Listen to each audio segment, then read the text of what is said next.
Halo teman-teman, Assalamualaikum. Kembali lagi dalam video kita hari ini yang membahas mengenai teori-teori etika yang tentu dapat bermanfaat bagi kita dalam menjalankan usaha maupun dalam kehidupan kita sehari-hari. Jadi segala sesuatu itu, segala perbuatan dan tindak tanduk kita itu bisa dinilai etis dan tidak etis apabila kita mengetahui mengenai teori-teori etika yang kita pelajari hari ini. Nah, dalam video kita sebelumnya, kita bahasannya adalah mengenai deontologi. Di mana deontologi itu lebih menekankan kepada kewajiban yang dilandasi oleh niat baik. Jadi segala sesuatu itu kita harus berlandaskan kewajiban. Bila kita menjadi seorang siswa, kita berkewajiban untuk belajar dengan tekun, belajar dengan baik. Karena memang itu kewajiban kita dan harus dilandasi oleh niat baik. Syaratnya adalah niat baik dan itu bersifat mutlak. Sehingga ketika kita bicara tentang deontologi, kita tidak bicara tentang hasil akhir yang didapatkan. Nah, berbeda dengan video kita hari ini, kita bahasannya adalah utilitarianisme.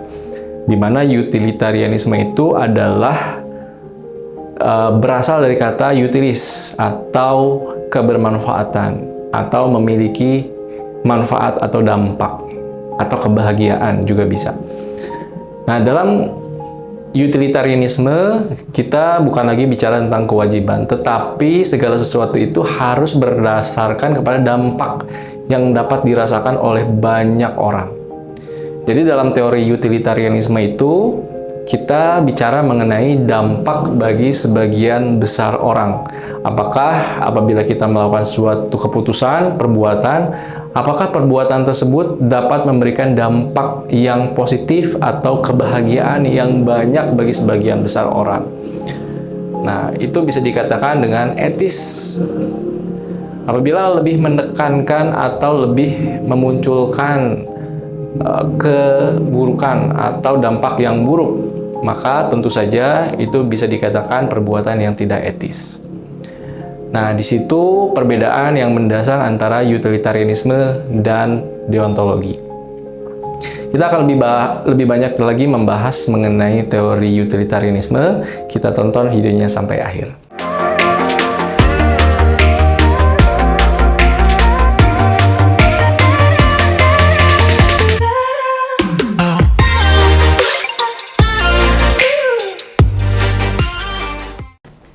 Tadi kita sempat bahas bahwa yang namanya utilitarianisme itu yang dikatakan baik atau tidak baik itu bila dilandasi oleh dampak, apakah perbuatan tersebut memberikan dampak positif atau kebahagiaan yang besar bagi sebagian besar orang. Sehingga perbuatan tersebut bisa dikatakan dengan etis atau dalam istilahnya the greatest number of the greatest happiness. Nah, itu adalah utilitarianisme. Mari kita lihat sebuah contoh di gambar berikut. Ini adalah Petrus, di mana ini muncul pada zaman Soeharto. Ya, pada zaman Orde Baru, banyak sekali bermunculan berita-berita mengenai Petrus. Petrus singkatan dari penembak misterius. Pada saat itu banyak sekali orang-orang atau masyarakat-masyarakat yang dirasa mengganggu keamanan masyarakat, keamanan bernegara atau suatu daerah. Kemudian orang-orang tersebut ditembak secara misterius. Tiba-tiba ditemukan mayat di jalan-jalan. Nah, tapi penembaknya adalah seseorang yang sangat misterius. Nah, dalam konteks deontologi, tentu dengan adanya Petrus ini dikatakan tidak etis. Karena dia apapun alasannya melakukan pembunuhan itu bukan sesuatu yang etis. Sehingga Petrus ini menjadi tidak etis kalau kaitannya dengan deontologi. Nah, berbeda dengan utilitarianisme itu menekankan kepada manfaat bagi sebagian besar orang.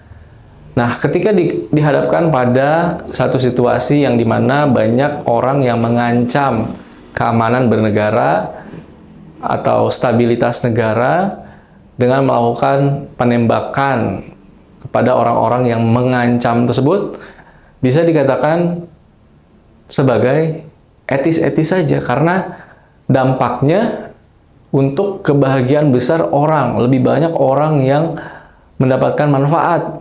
Mereka menjadi lebih tenang hidupnya, lebih damai, lebih aman dan sejahtera.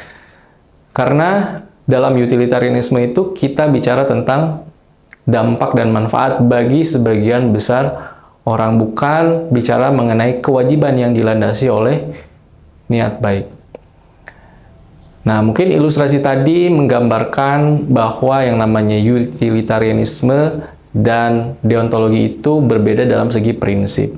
Bisa saja dalam dua pandangan, satu perbuatan bisa menjadi dua tafsiran. Nah, contoh lain adalah misalkan kita memiliki perusahaan teknologi yang memiliki manfaat yang besar bagi kelangsungan umat manusia. Nah, perusahaan teknologi tersebut tentu juga ingin mendapatkan untung, sehingga mereka menjual produknya dengan harga tinggi. Tetapi di satu sisi, bisa jadi produk yang mereka tawarkan itu memiliki manfaat yang besar sekali bagi peradaban umat manusia. Sehingga dalam kaitannya dengan utilitarianisme, di mana utilitarianisme itu lebih menekankan kepada memberikan manfaat sebesar-besarnya bagi sebagian besar orang, maka perusahaan teknologi ini lebih mengutamakan manfaat, bahwa produknya itu dapat digunakan dan memberikan dampak besar bagi masyarakat. Sehingga bisa saja yang namanya harga produknya diturunkan, sehingga bisa mengurangi profitability. Itu adalah resiko yang mungkin bisa kita terima, tapi dampaknya itu menjadi lebih bermakna bagi sebagian besar orang. Nah, itu adalah suatu contoh perbuatan etis yang dinilai dari konteks utilitarianisme. Jadi, suatu hal itu bisa etis atau tidak etis itu apabila memberikan kebahagiaan atau manfaat bagi sebagian besar orang. Jadi dalam etika utilitarianisme itu jumlah menjadi penting. Bukan hanya menguntungkan perusahaan, tetapi mengutamakan dampak bagi masyarakat luas. Itulah utilitarianisme.